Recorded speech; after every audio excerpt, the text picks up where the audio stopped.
पुराने वक्त में बुजुर्ग एक कहावत कहा करते थे कि खूह दी मिट्टी खूह विच, यानी कुएं की मिट्टी कुएं में ही लगती है। अब एक बार फिर ये कहावत सरकार के उस फैसले की वजह से चरित्रार्थ होती दिखाई दे रही है, जिसके तहत सरकार ने कांगड़ा जिले में स्टोन क्रशर के संचालन पर रोक लगा रखी है। ऐसा नहीं है कि इसका नुकसान आम आदमी को ही हो रहा हो, इस नुकसान की चपेट में खुद हिमाचल सरकार भी आ रही है। खैर, सरकारें तो हमेशा पैसे का रोना ही रोती रहती हैं, तो उन पर गौर भी क्या करना। इसलिए सबसे पहले आम आदमी का ही फिक्र करते हैं। चलिए खबर के सफर पर चलते हैं। प्रदेश में आपदा आई थी तो मुख्यमंत्री सुखविंदर सिंह सुक्खू ने कुछ दिन तक केंद्र सरकार से मदद लेने की आस रखी हुई थी, लेकिन जब केंद्र ने सिवाय झूठ के हिमाचल की झोली में कुछ नहीं डाला तो सुक्खू ने अपने दम पर राहत पैकेज का ऐलान कर दिया और राहत राशियों को कई गुना बढ़ाने के बाद लाखों रुपयों की मदद उन प्रभावितों को देने की कवायद शुरू कर दी है जिनके घर इस आपदा में तबाह हो गए थे।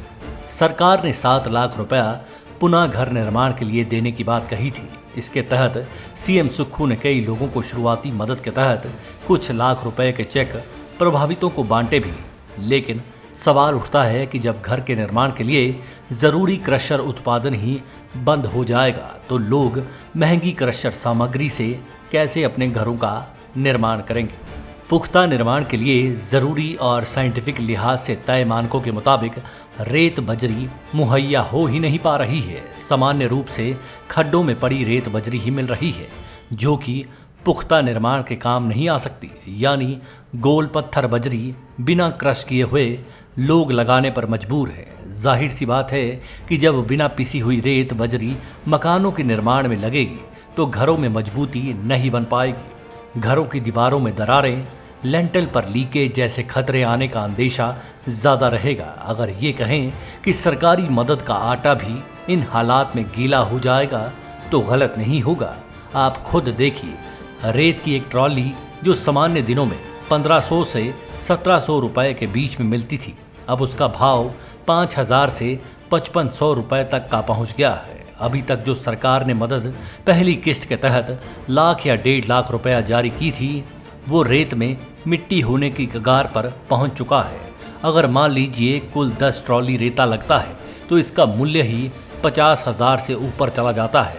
ऐसे में ये कहना गलत नहीं होगा कि कुएं की मिट्टी कुएं में ही खप रही है। आम आदमी तो छोड़िए, सरकार द्वारा शुरू किए गए तमाम विकास कार्य इन दिनों जिला कांगड़ा में ठप पड़े हुए हैं, क्योंकि टेंडर के दौरान जो रेट ठेकेदारों ने भरे थे वो तमाम उस वक्त के लिहाज से तय किए गए थे, लेकिन अब कीमतें 3 गुना ज़्यादा बढ़ चुकी हैं। सरकार के इस फैसले का असर लंबे समय तक रहेगा, क्योंकि अगर मान लीजिए आज भी इन क्रशर्स को खोला जाता है तो ये उम्मीद करना बेमानी होगी कि क्रशर के रेट एकदम से कम हो जाएंगे। इसकी भी वजह है, करीबन 3 महीनों से क्रशर बंद पड़े हुए हैं और क्रशर मालिक अपनी जेब से बैंकों को किस्तें अदा कर रहे हैं।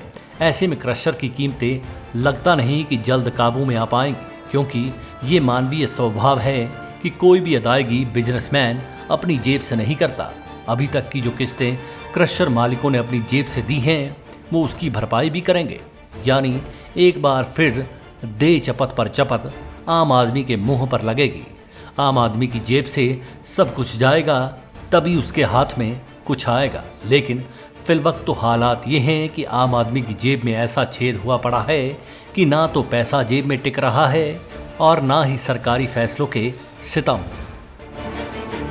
Manish Kaul, black and white news.